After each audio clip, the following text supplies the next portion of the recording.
Des enfants qui apprennent le Coran par cœur, chacun leur tour sur des tablettes en bois. Des hommes assis au coin des rues, des scènes classiques qui n'existaient pas voici 2 mois dans ce quartier de la capitale somalienne.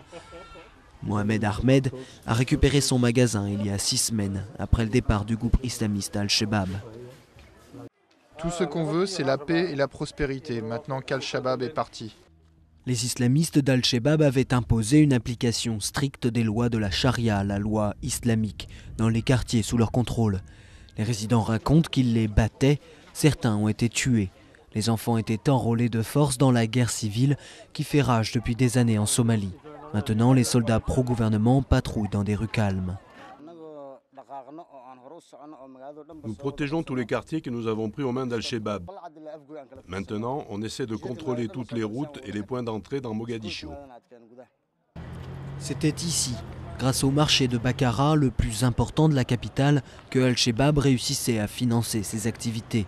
Le contrôle des extrémistes était extrêmement strict.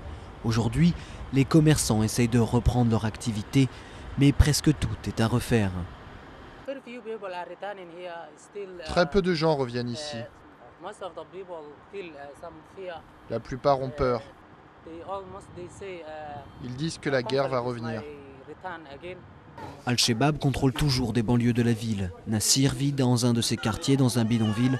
Là-bas, rien, pas d'eau ni d'électricité, des conditions de vie terribles, dit-elle. Nassir a traversé la ligne de démarcation pour venir ici, dans la zone contrôlée par le gouvernement, afin que son enfant soit soigné. On n'a presque pas de nourriture et presque pas d'eau là-bas.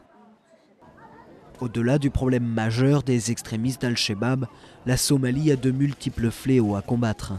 Au premier rang desquels la famine qui a rejeté à Mogadiscio des milliers de réfugiés et fait des dizaines de milliers de morts dans les campagnes. Des réfugiés qui, pendant des années encore, vivront de l'aide internationale.